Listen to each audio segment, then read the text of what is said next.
Welcome to the Rulebook Tavern Chronicles, where we are talking about role-playing games. Today, we will be diving deep into the Investigator class in Pathfinder 2e. Oh yeah, the Investigator. Imagine stepping into a world of fantasy and mystery, where you're not just a warrior or a spellcaster, Right.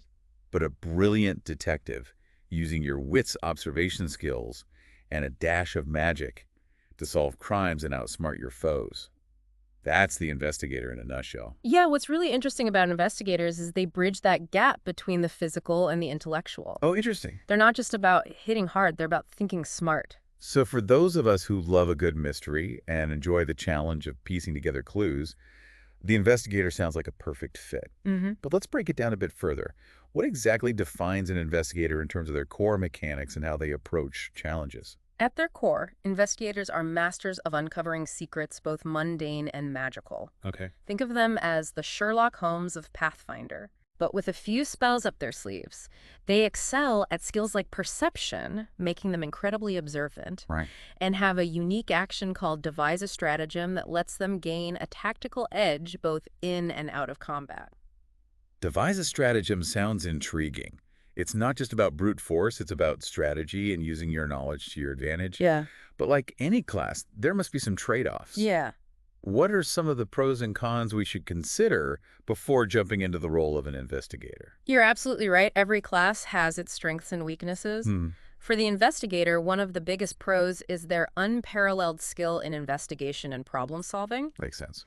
They can adapt to different situations with their diverse skill set, and that devise a stratagem really does give them a leg up in a variety of encounters. Yeah. On the flip side, they can be a bit fragile compared to heavily armored classes like fighters or barbarians. Sure. They rely on careful planning and strategy, Right. so they're not always suited for impulsive actions or rushing into danger without thinking. That makes sense. They're the thinkers, the planners, not necessarily the frontline brawlers. Exactly. So let's say you're ready to create an investigator. Yeah.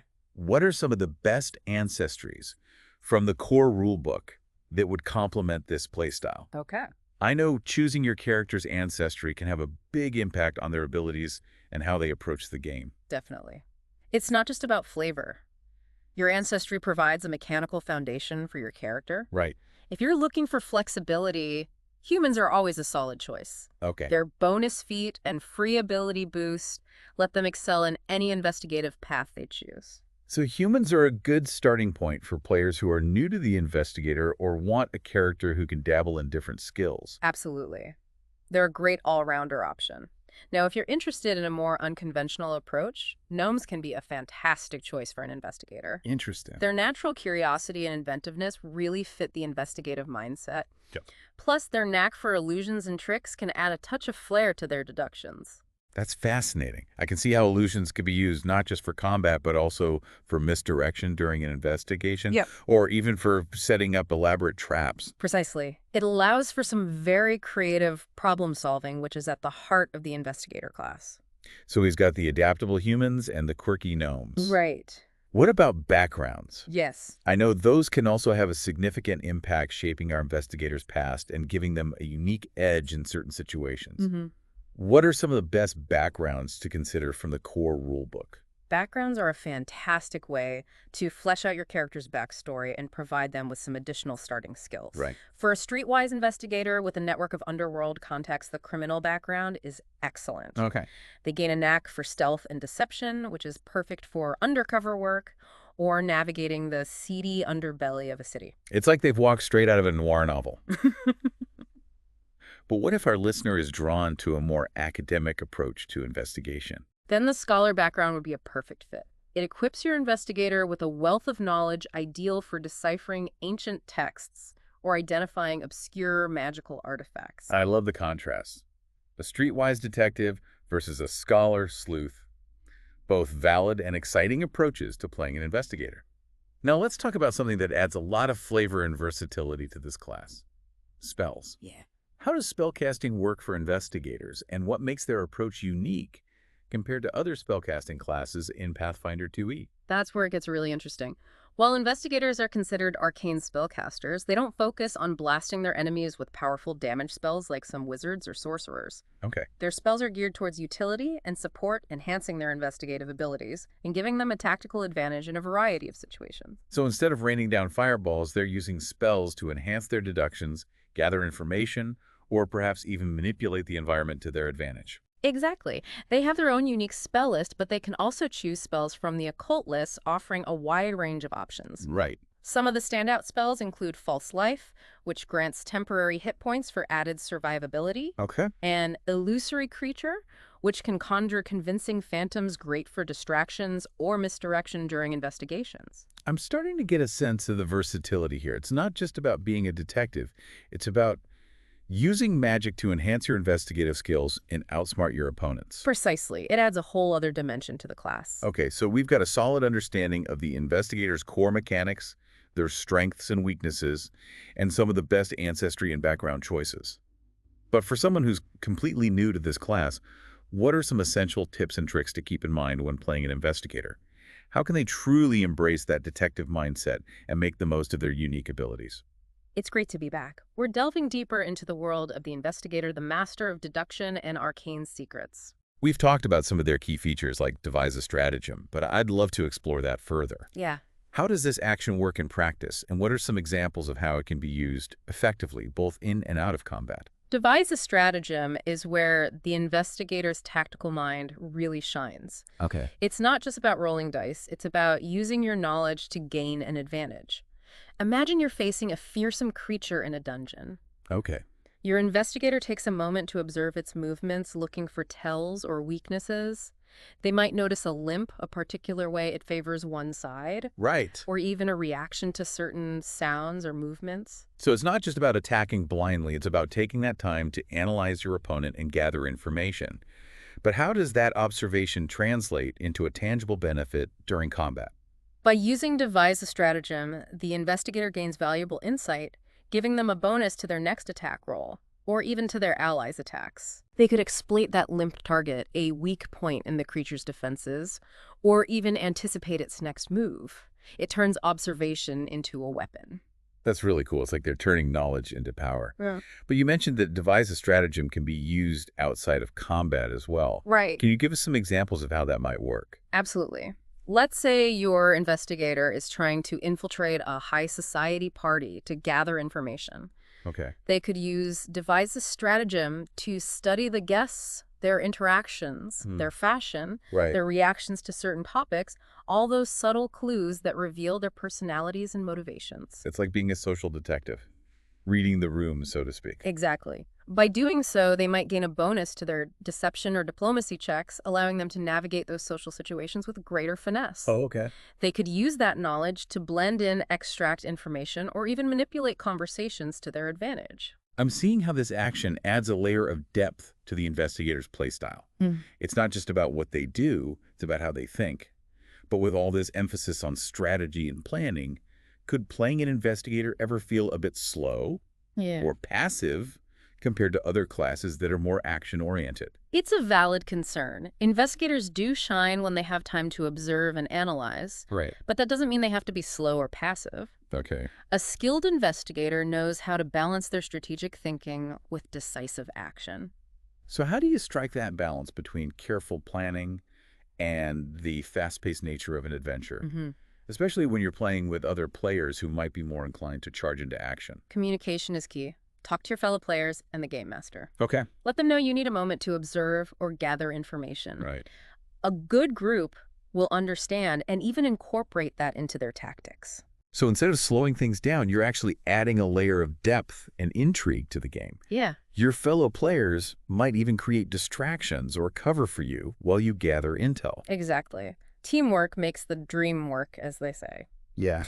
And a good game master will design encounters that play to the investigator's strengths, Right. presenting them with puzzles to solve, mysteries to unravel, and opportunities to use their unique abilities. It's a collaborative effort with everyone at the table contributing to the overall experience.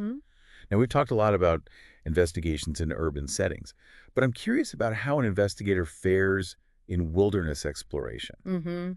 Do their skills translate well to that kind of environment? You might be surprised. While investigators might not be as physically rugged as a ranger or barbarian, Sure. they bring a valuable set of skills to wilderness exploration. Remember, their perception is top-notch. Right.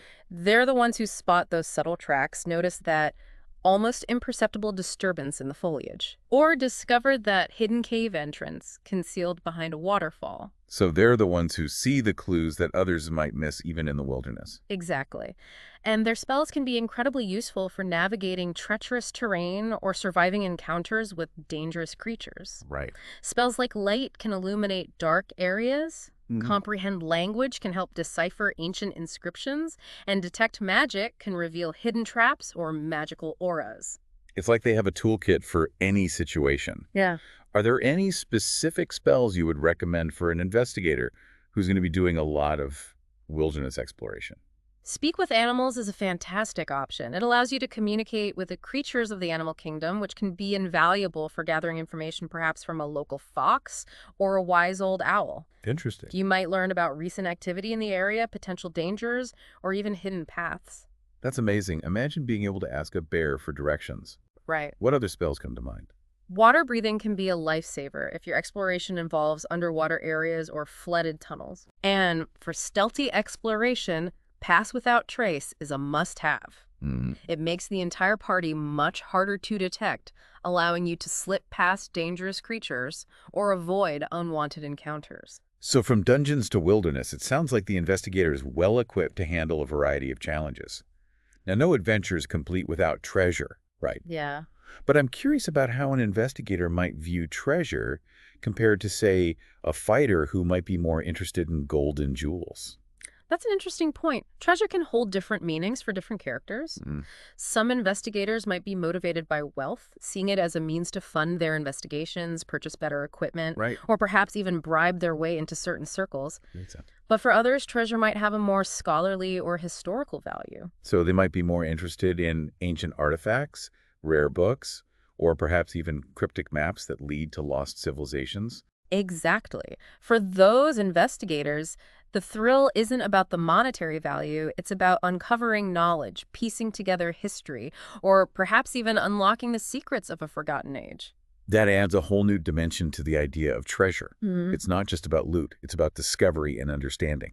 Now, secret societies are a staple of fantasy stories. Yeah. How do investigators typically interact with these clandestine organizations? Are they more likely to be members infiltrators, or perhaps even rivals? The relationship between an investigator and secret societies can be complex and multifaceted. Okay. Some investigators might be born into these societies, inheriting a legacy of knowledge and responsibility. Right. They might be guardians of ancient secrets, protectors of hidden truths, or perhaps even agents working behind the scenes to maintain balance in the world. So they're like secret keepers, the ones who hold the keys to forbidden knowledge. Yes. But other investigators might stumble upon these societies during their investigations, drawn into a world of conspiracies and hidden agendas. They might become infiltrators, seeking to uncover the society's secrets, expose their nefarious plans, or perhaps even bring them down from within. That sounds like a dangerous path. Secret societies are notoriously secretive and protective of their knowledge. Absolutely. It's a high-stakes game fraught with danger and uncertainty. Right. And then there are those investigators who view secret societies with suspicion, Okay. seeing them as threats to the established order or perhaps even as corrupting influences on society. So they might become dedicated hunters, seeking to expose these societies and bring them to justice. Precisely. The relationship between an investigator and secret societies can be one of alliance infiltration rivalry or even outright war. It all depends on the individual character and the nature of the secret society itself. It's a fascinating dynamic. Secret societies add a layer of intrigue and mystery to any adventure. But speaking of mystery, let's talk about forbidden magic. This is a topic that often piques the interest of those who delve into the unknown. How do investigators approach this perilous territory? Are they drawn to it, repulsed by it, or perhaps a bit of both? Forbidden magic is a double-edged sword, offering immense power, but often coming at a great cost. Right. Investigators, with their thirst for knowledge and their arcane abilities, might be tempted by this forbidden power. Okay. They might seek to understand its secrets, to harness its potential, or perhaps even to protect others from its dangers. So they might be drawn to it out of curiosity, a sense of duty, or perhaps even a touch of ambition. Exactly. But they also understand the risks. Forbidden magic can be unpredictable, volatile, Right. and even corrupting. It's not something to be trifled with. You're like playing with fire. You might get burned. Precisely. Navigating the world of forbidden magic requires caution, wisdom, Right. and a deep understanding of the forces at play. It's not for the faint of heart. This is making me think about the investigator's personal life. With all this focus on investigation magic and uncovering secrets, do they ever get a chance to just relax and enjoy themselves? Yeah. Do they have hobbies, friends, or perhaps even romantic interests? That's a great question. Investigators are more than just their profession. Okay. They're complex individuals with their own unique personalities and interests. Some might find solace in quiet pursuits like reading, writing, or perhaps even painting. They might be avid collectors of rare books, artifacts, or perhaps even butterflies. So they're not all grim and brooding detectives. They have their own passions and ways to unwind. What about social connections? Do investigators typically have a lot of friends, or do they tend to be more solitary? It really depends on the individual character. Some investigators might be naturally charismatic, drawing people to them with their wit charm Okay. and intriguing stories. They might have a wide circle of friends, informants, and contacts. Others might be more reserved, preferring the company of a few trusted companions, Yeah. or perhaps even finding solace in solitude. It makes sense that their personality would shape their social interactions. But what about romance? Is there room for love in the life of an investigator? Of course. Love can blossom in the most unexpected places, even amidst danger and intrigue. Yeah. Some investigators might find love with fellow adventurers, forging bonds through shared experiences and mutual understanding. Others might find love outside their profession, Right. with someone who grounds them, offers a different perspective, or perhaps even provides a safe haven from the darkness they often encounter. It's heartwarming to think that even those who delve into the shadows can find love and connection. Now let's talk about dreams and visions. Yeah. This is a topic that often comes up in fantasy stories, especially those dealing with magic and the supernatural. How do investigators approach this ethereal realm? Are they skeptics, believers, or perhaps something in between? The investigator's relationship with dreams and visions can be quite fascinating. Some might approach these experiences with skepticism, seeking rational explanations for what others might perceive as supernatural phenomena. They might dismiss prophetic dreams as mere coincidence, Right. or try to find psychological explanations for visions. So they're the ones who rely on logic and reason, Oh. even when confronted with the seemingly inexplicable. Exactly. But other investigators might be more open to the possibility that dreams and visions hold deeper meaning. Right. They might consult with oracles, study ancient texts on dream interpretation, or perhaps even use their magical abilities to delve into the ethereal realm. So they're willing to consider that there are forces beyond our understanding, that there might be more to reality than meets the eye. Precisely. And for some investigators, dreams and visions might play a central role in their investigations. Interesting. They might use them to gather clues, unravel mysteries, or even anticipate the actions of their enemies. That adds a whole new dimension to their investigative toolkit. Imagine being able to tap into the subconscious or see glimpses of the future. It's a powerful ability, but not without its risks. Right. The ethereal realm can be deceptive, filled with illusions and false promises. Yeah. It takes a discerning mind to separate truth from fantasy. It sounds like a delicate balance between skepticism and open-mindedness. Now let's shift our focus to something a bit more grounded, crime and punishment.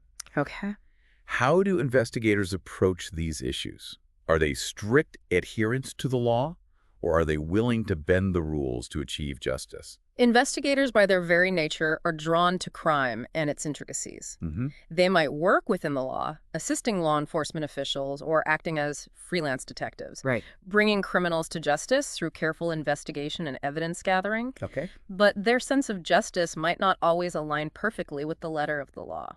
So they might be willing to operate in the gray areas, bending the rules, or even breaking them if they believe it serves a greater purpose? Exactly. They might be champions of the wrongly accused, exposing corruption within the system, Hmm. or perhaps even working outside the law to bring down powerful criminals who operate above the reach of traditional justice. It sounds like a dangerous path, Hmm. but also a noble one. Yes, They're driven by a sense of right and wrong, even if it means challenging the status quo. precisely. Their dedication to truth and justice often puts them at odds with authority figures, powerful institutions, Right. and those who abuse their power. It's a reminder that true justice isn't always easy or straightforward. Hmm. Sometimes it requires courage and a willingness to stand up for what's right, even when it's difficult. Absolutely. Now let's venture into a realm that often intertwines with crime and justice, the supernatural. Oh, okay. How do investigators approach ghosts, demons, and other creatures that lurk in the shadows? Are they skeptics, believers, or perhaps something in between? It's a fascinating question. I can imagine some investigators approaching the supernatural with a healthy dose of skepticism, Mm, seeking logical explanations for seemingly inexplicable events. They might be the ones debunking myths, exposing charlatans, mm. or seeking scientific explanations for ghostly apparitions or demonic possessions. You're exactly right. Some investigators might cling to their rationality even when confronted with the seemingly impossible. Okay. But others might be more open to the possibility of the supernatural, Hmm. recognizing that there are forces beyond human comprehension at work in the world. So they might be the ones consulting ancient texts, seeking guidance from spiritual advisors, Hmm. or even using their magical abilities to interact with spirits or ward off malevolent entities. Precisely. And for some amount, investigators' encounters with the supernatural might challenge their beliefs, forcing them to confront their fears, Yeah. reassess their worldview, Right. or even embrace a new understanding of reality. It's a world where the boundaries between the mundane and the magical blur, Mm-hmm. where logic and reason are often tested, Right? and where the unknown holds both wonder and terror. Indeed. Navigating the realm of the supernatural requires both courage and wisdom, Right. a willingness to confront the unknown while also respecting its power. It's a reminder that there are mysteries in the world that defy easy explanations, forces that challenge our understanding, and experiences that can shake us to our core. Absolutely. But even in the face of the supernatural, the investigator remains driven by their thirst for knowledge, their dedication to truth, and their unwavering pursuit of justice. They may be challenged, they may be frightened, but they never give up their quest to unravel the mysteries of the world. Wow. We've covered a lot of ground in our exploration of the investigator. From their unique blend of skills and spells to their ability to navigate the complexities of both the mundane and the supernatural, it's clear that investigators bring a lot to the table in a Pathfinder game. Yeah, they really do. They embody that spirit of curiosity, that drive to uncover the truth, and that ability to use both their minds and their magic to solve problems and overcome challenges. I'm particularly intrigued by how their signature action devise a stratagem really emphasizes that tactical thinking and allows them to gain an edge in so many different situations, Hmm. whether it's analyzing a foe's weakness in combat, reading a room full of suspicious nobles, Right. or even figuring out how to navigate a treacherous wilderness environment. It's a brilliant mechanic that highlights their ability to adapt and think on their feet. They're not just reacting to situations, they're actively shaping them by using their knowledge to their advantage. And I love how their spellcasting really complements their investigative skills. Hmm. It's not about raw power or blasting enemies with fireballs.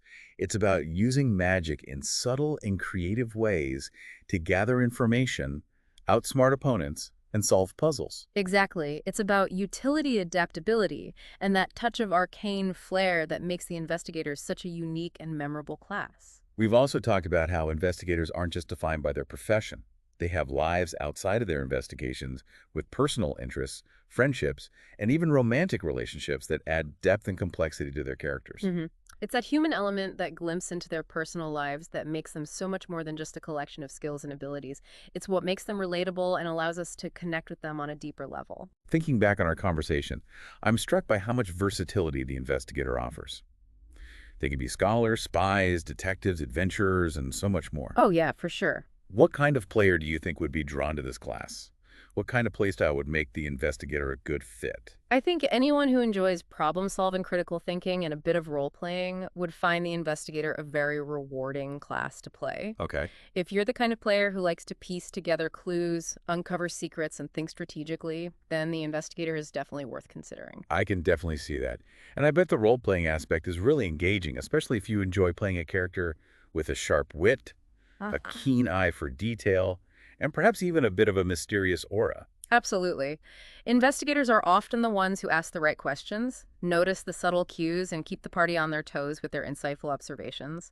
They're the ones who can see through lies, connect the seemingly unrelated, and unravel the most complex conspiracies. This deep dive has been so enlightening.